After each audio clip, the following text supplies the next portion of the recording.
Now I invite Varanasi Suryanarayan garu to talk about the objectives of today's program. సభకి నమస్కారం. సుబ్రహ్మణ్యం గారు కొంచెం ఇబ్బందులు పడేశారు. నేను చెప్పాలనుకున్న భావాలు, ఆలోచనలు చాలా వరకు వారి నోటి ద్వారా ప్రకటితమైపోయాయి. అంతేకాకుండా ఒక పండిత మధ్యమని ఒక పామరుడు ప్రసంగించడం చాలా కష్టమైన పని. క్లుప్తంగా ఈ సమర్పణ దినానికి అనుసంధాన సప్తపరి నేను చేశాం కాబట్టి దాని ఉద్దేశం చెప్పడానికి వివరిస్తాను. ఒక విచిత్రమైన సమయంలో ఉన్నామండి. అంటే అంటారు, there are defining moments in life of an individual, there are defining moments in the life of a nation. ప్రస్తుతం మనం అలాంటి ఒక స్థితిలోంచి గమనం చేస్తున్నాం. ఇది మన సైనికులు ఒక పెద్ద విజయం సాధించారని ఉత్సాహపడాల్సిన సమయమో, దుఃఖపోటు చెరిగిపోయి అనాథైన కుటుంబాలను తలుచుకుంటూ కన్నీరు కార్చాల్సిన సమయమో నాకు అర్థం కావటం లేదు. యుద్ధంలో సమాప్తం అంటూ ఉండదు, సమస్యకి పరిష్కారం అంటూ ఉండదు. ఇది మళ్ళీ మళ్ళీ నివృత్తం అవుతూ ఉంటుంది. అయితే సరిహద్దుల్లో ఇలాంటి సైనికులు వారు చేస్తున్న త్యాగాల గురించి మాట్లాడి కొత్తగా చెప్పవలసిందేం లేదు. కానీ ఒక సామాన్య పౌరులుగా, యాజ్ ఎ కామన్ సిటిజన్, మనం వారు అన్నట్టుగా నా బ్యాంక్ బ్యాలెన్స్ గురించి, నా పిల్లల వీసాల గురించి, నా సంసారం, నా సంపద, నా గూడు, నా గుడ్డ మించి ఎటువంటి ఆలోచన చేస్తున్నామా? వ్యాఖ్యలకి, విశ్లేషణకి, విమర్శలకి పరిమితమైపోయి ఎటువంటి పని చేయకుండా, లేకపోతే ఉంది కదా మనకు ఒక వాట్సాప్ రంగం, వాట్సాప్లో మెసేజెస్ ద్వారా యుద్ధాలు చేసేసుకుంటూ కాలయాపన చేస్తున్నామా?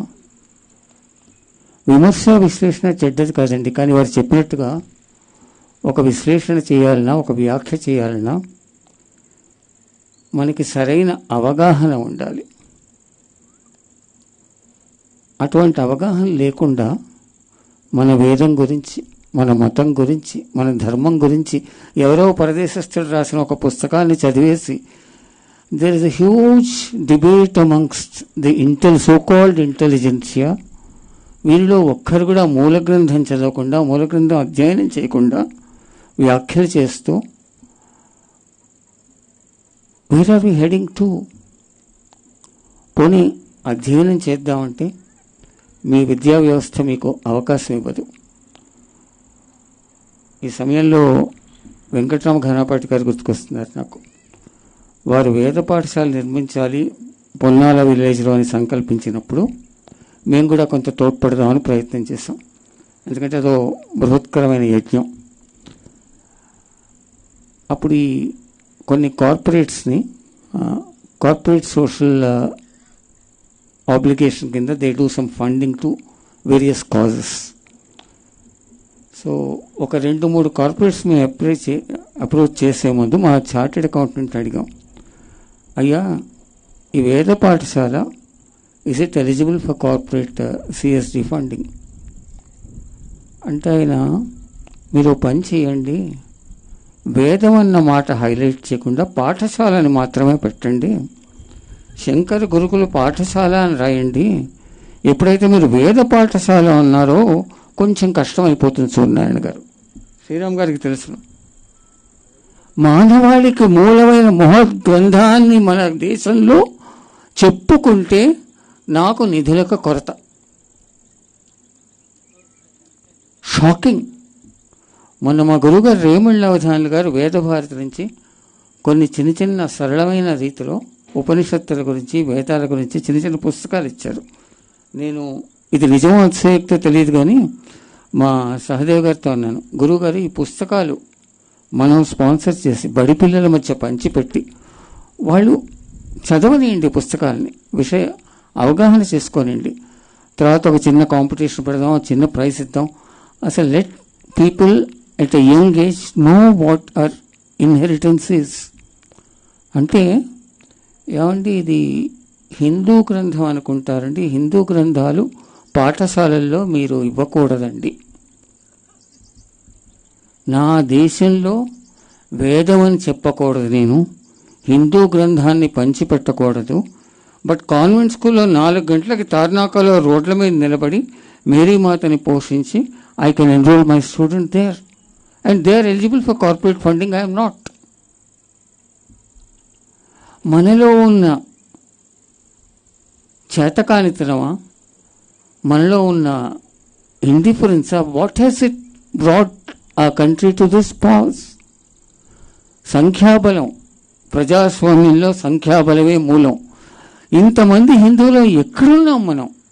ఫ్రాగ్మెంట్ అయిపోయి విడిపోయి, నేను హిందువుని, నా హిందూ ధర్మాన్ని పాటిస్తున్నానంటే మొన్నటి దాకా అది చాలా, ఇందాక వారు చెప్పినట్టు నుపూర్ తల్వార్, మీ ఖురాన్లో ఇట్లా అంటే మా ఇది ఇట్లా అన్నారుగా, ఇదేదో అందట చంపేస్తామని బెదిరించారు.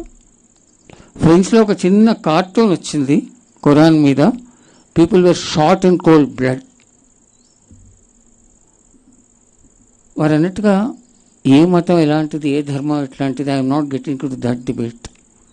బట్ నా ఇంటిని శుభ్రపరుచుకుని, పదిలపరుచుకుని, బలపరుచుకునే బాధ్యత నా మీద కాకపోతే ఎవరి మీద ఉంది? కానీ మనం ఎందుకు చేయటం లేదు ఆ పని? కిందటి సభలో సుబ్రహ్మణ్యం గారు ఇంకొక మాట అన్నారు. అవధానులు గారు బ్రెయిల్ ఎడిషన్ లాంచింగ్ ఇక్కడ జరిగినప్పుడు టీటీడీలో నేను ఈ కార్యక్రమాల్లో ఇన్వాల్వ్ అయ్యి ఉన్నానండి.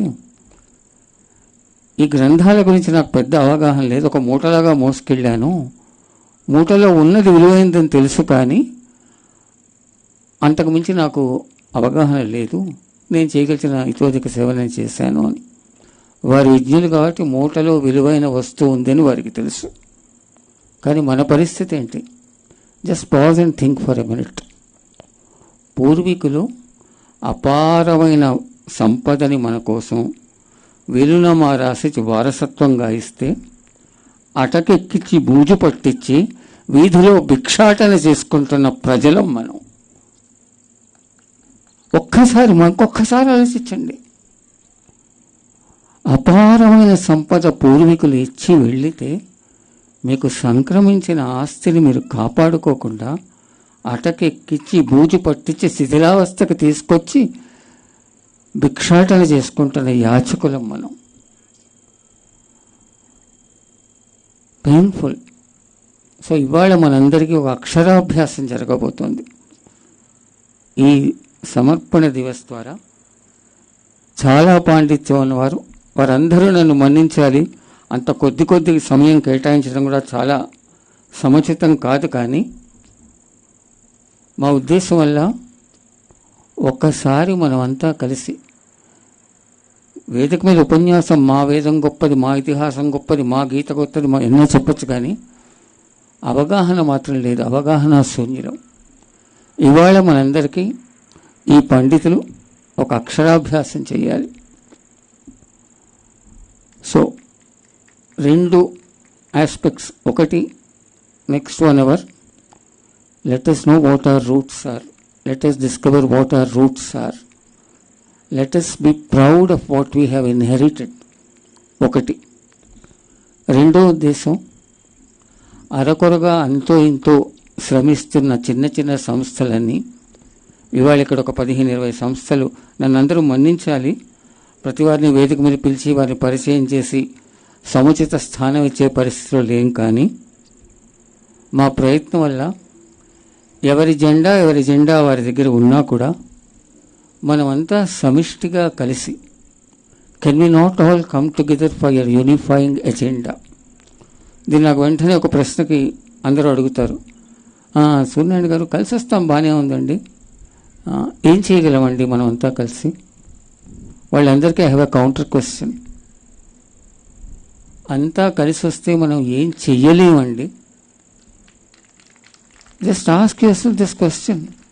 ఈ వేదిక మీద ఈరోజు మాతో లేరు, కానీ ఒక్క మనిషి కంచి పరమాచార్యుల ఆశీర్వచనంతో కేవలం ఆత్మ సంకల్పంతో ఊరు కాని ఊరు, దేశం కాని దేశానికి వచ్చి వెంకట్రామ ఘనాపాటి గారు, వారిని తలుచుకోకుండా మాకు సభ పరిసమాప్తం కాదు. కేవలం ఒక్క మనిషి, ఆస్తి లేదు, పాస్తి లేదు, వనరులు లేరు, మంది లేదు, మార్బలం లేదు, వారు వేసిన చిన్న బీజం ఇవాళ మీ అందరికీ తెలుసలేదు, one of the best and largest Vedic campuses in the country పొన్నాలలో శంకర గురుకుల వేద పాఠశాలకి సాక్షాత్కారం చేసిన మనిషి ఆయన. What are we getting it was debates అండి. అట్లా కాదండి, ముందు ఎలా చేస్తామండి, బడ్జెట్ ఎక్కడి నుంచి వస్తుంది, అయ్యా ప్రశ్నలు ఆపేయండి. సంకల్పం గట్టిదైతే, మన ఆత్మ పరిశుద్ధంగా ఉంటే మార్గం కనిపిస్తుంది, కనిపించి తీరుతుంది. అంత దూరం ఎందుకంటే మా గురువుగారు ఇక్కడ కూర్చున్నవారు ఎంఎస్సీ న్యూక్లియర్ ఫిజిక్స్, నిమ్స్లో ఉద్యోగం చేశారు, ఈసీఎల్లో ఉద్యోగం చేశారు, కంప్యూటర్స్ని ప్రాంతీయ భాషని జాతీయ భాషలో ఎక్కించారు. కానీ పొద్దున్న 4 గంటలకు వెళ్ళి ఆయనకున్న జిజ్ఞాస వల్ల వేదాన్ని అభ్యసించి, అంతరించిపోయిన వేదాలు ఎలాగో అంతరించిపోయాయి, మిగిలిన వేదాలన్నింటినీ ఒక గ్రంథం కింద, శబ్దవేదం అది ఒక గ్రంథం కాదండి, అదొక భగవంతుడు. అది మన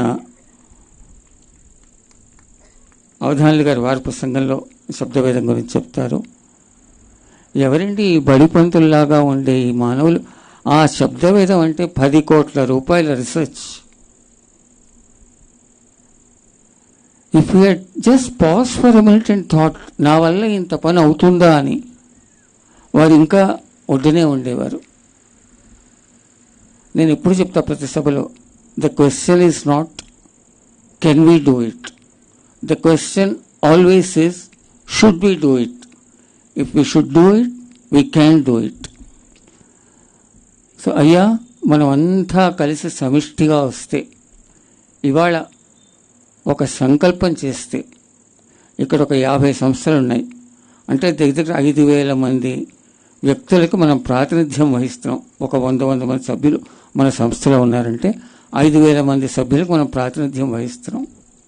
నిందాక నాకు ఎవరో లెక్క చెప్పారు, ఈ 5,000 మంది నెలలో 2 సార్లు కనుక 4 గంటలు మా సమయం మాది కాదు మీకు ఇస్తామంటే కనుక మహాద్భుతం చేయొచ్చు. ప్రతి నెల ప్రతి సమావేశంలో ఇంకొక మిత్రుడిని తీసుకురండి. దేశం అంటే, ధర్మం అంటే సమయం వెచ్చించగలిసిన ఇంకొక మిత్రుడిని తీసుకొస్తే కనుక 1 సంవత్సరంలో 5,000 ఎక్కడికెళ్తుందో తెలుసా అండి? 1 కోటి పైన సంఖ్య తయారవుతుంది. 1 కోటి మంది ఏకాలోచనలో ఉన్న మనుషులు, ఒక్క మనిషి ఇంత చేస్తే 1 కోటి మంది ఎంత చేయగలమండి? ఎందుకు చేయట్లేదు? ఎక్కడో ఒకటి దీనికి ఆరంభం కావాలి, ఆరంభం ఇవాళ కావాలి. ఈ చిన్న చిన్న కార్డ్స్ ఇస్తున్నారు మీకు మీటింగ్ అవ్వగానే. దయచేసి మీ పేరు, మీ ఫోన్ నెంబరు, మీ ఈమెయిల్ ఐడి ఇచ్చి, అయ్యా మేము 2 సార్లు సమయం వెచ్చిస్తామని చెప్తే కనుక will get back to each one of you.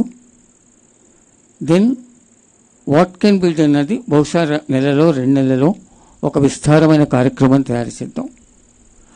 శిథిలావస్థలో ఉన్న గుడిలో దీపారాధన చేయడం కావచ్చు, భారతీయతత్వం బోధిస్తున్న బడిలో అరకొరగున్న వస్తువులు క్రియేట్ చేయడం కావచ్చు. రాష్ట్రంలో వేద పాఠశాలలు ఎన్నో ఉన్నా కొన్ని వేద పాఠశాలలో పౌష్టికాహారం ఇవ్వలేక పిల్లలకి అవస్థపడుతున్న వేద పాఠశాలలు కావచ్చు. 1 కోటి మంది కాదు, ఇందులో 50%, 50 లక్షలు, 50 లక్షలు కాదు, 25%, 25 లక్షలు, 10%, 10 లక్షలు ఈ సంవత్సరానికి మనకు తయారైతే చెరొక 50,000 మంది ఒక పాఠశాల బాధ్యత మనం తీసుకోలేమండి. ఈ వేద పాఠశాలలో పిల్లలకు పౌష్టికాహారం మేము ఇస్తాం. మనకి సంబంధించిన గ్రంథాలన్నీ ఒక సెంట్రలైజ్ ప్లేస్లో మనం తయారు చేసి, ఇలాంటి పండితుల ప్రసంగాలు ప్రతి వాడకి, ప్రతి ఊరికి, ప్రతి గుడికి, ప్రతి ప్రాంతానికి తీసుకెళ్తే ఒక పెద్ద మహోత్కృష్టమైన సేవ చేసిన వాళ్ళు అవుతాం. అవధాని గారితో నేను రెగ్యులర్గా మాట్లాడుతున్నాను, అయ్యా మీరు ఇట్లా ఆన్లైన్ క్లాసెస్కి పరిమితం అవ్వడం కాదు, మేమంతా కలిసి కొన్ని పెద్ద పెద్ద సభలు ఏర్పాటు చేస్తాం. మీరు సత్యవాణి గారు, అనంతలక్ష్మి గారు, మీరంతా కలిసి జాతిని ఉద్దేశించి ప్రసంగించి ప్రేరేపించాలండి అని. కొద్దిగా సమయం ఎక్కువ తీసుకున్నాను, మన్నించాలి. ఒక సమావేశం, ప్రారంభ సమావేశం ఈ కుశాల్లో జరిగింది. రేపు మీరంతా మాకు కార్డ్స్ ఫిల్ చేసి ఇస్తే కనుక ఏ ప్రాంతంలో ఎక్కువ సభ్యులు ఉన్నామో ఆ ప్రాంతంలో ఒక కేంద్రం కింద తీసుకుని మనం అక్కడే కలుసుకుందాం, కలిసి ఏం చేయగలమన్న రూపకల్పన అక్కడ చేద్దాం. శ్రీనివాసన్ గారు తెలిసే ఉంటుంది, ఆర్మీలో ఒక కొటేషన్ ఉంది, some causes are so glorious that it does not matter if you fail. It does not matter if you fail, but it matters and it haunts you if you do nothing and stay indifferent to what is happening in the world. చాలా ఏళ్ల క్రితం ఒక చిత్రకారుడు ఒక కుంచెతో చిత్రం వేస్తూ ఉంటే organisers వచ్చి అడిగారట, అయ్యా నీకు ఎంత పెద్ద క్యాన్వాస్ కావాలి కొంచెం చెప్పవయ్యా అని. ఆయన, నేను కుంచెతో గీయడం మొదలెడితే ఎక్కడ ముగిస్తానో తెలియదండి. when I paint, hold the sky in your hands, for I do not know my canvas. When I paint, hold the sky in your hands, for I do not know my canvas. మనమంతా ఏకకంఠంతో సంకల్పిస్తే where we end up, what we end up doing, మనకి పరిధులు లేవండి, అవధులు లేవండి. దయచేసి వారు చెప్పినట్టుగా ఇంకొక సమావేశం 4 ఉపన్యాసాలు, చాలా ఉపన్యాసాలు బాగున్నాయి అనుకుని కర్తార్థం లేసి ఎవరి బతుకులకు వాళ్ళు వెళ్ళిపోకుండా 29 రోజులు మన సంసారాలు మన సమస్యలు మనం చూసుకున్నాం. కేవలం 2 రోజులు ఒక్క 4 గంటలు ఒక చోట కలుద్దాం, కలిసి సమిష్టిగా ఆలోచిద్దాం, మహాద్భుతం జరుగుతుంది. నమస్కారం.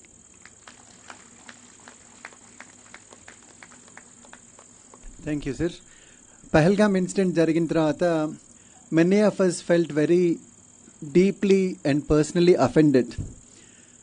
మనం ఎంత అఫెండ్ ఫీల్ అయ్యామంటే ఏం చేయాలో అర్థం కాలేదు, ఏమీ చేయలేదు. నిజానికి మనదంతా ఒక ఇంపార్టెంట్ రేజ్, దాని తెలుగులో ఏమంటారో నాకు తెలియదు, అది అట్లాగే మిగిలిపోయింది, ఇంపార్టెంట్ రేజ్గానే మిగిలిపోయింది. కానీ సూర్యనారాయణ గారు దాన్ని ఆ రోజు అక్కడ వదిలిపెట్టి తలుచుకోలేదు. ఏమైనా చేయాలి, ఏం చేస్తామో తెలియదు, ఎక్కడ స్టార్ట్ చేస్తామో తెలియదు. అందుకని మీరందరూ ఇక్కడ అసెంబ్ల్ అయ్యారు. ఆయన రేజ్ అక్కడితో ఆగిపోలేదు, నెక్స్ట్ లెవెల్కి తీసుకెళ్దాం అనుకున్నారు. అందుకనే మనం ఈ సభను ఏర్పాటు చేశాము. ఒక చిన్న ఇంట్రప్షన్ అండి. ఈ సభాక్రమం కూడా అరకొరగా మేము కొన్ని ఉపన్యాసాలు కొంతమంది భక్తుల్ని చేరారు. దీనికి ఒక సీక్వెన్స్ ఉంది. ఒకసారి మీరు గమనిస్తే కనుక మన మూల గ్రంథం వేదగురువు గారు శ్రీరామఘనాపాటి గారు, వేదం తర్వాత మనం ప్రామాణికంగా చేసే గీతాసారం రేమళ్ళ అవధాని గారు, గీత తర్వాత భారతీయ తత్వం అంటే భారతీయుని పేరులో ఉన్న సత్యవాణి గారు, ఆ తర్వాత మన మంత్రంలో ఉన్న శక్తి, నాదంలో ఉన్న శక్తి చెప్పేందుకు అనంతలక్ష్మి గారు, ఆ తర్వాత మానవ శక్తి, యంత్రశక్తి సరిహద్దులో పోరాడిన శ్రీనివాస్ గారు, ఇవాళ కూడా డిఫెన్స్ అనలిస్ట్గా పేరుగొంచిన Sahas garu. So starting from the primordial text to the modern warfare, this is a journey. కొంచెం టైం ఉంచుకోండి. Be with us.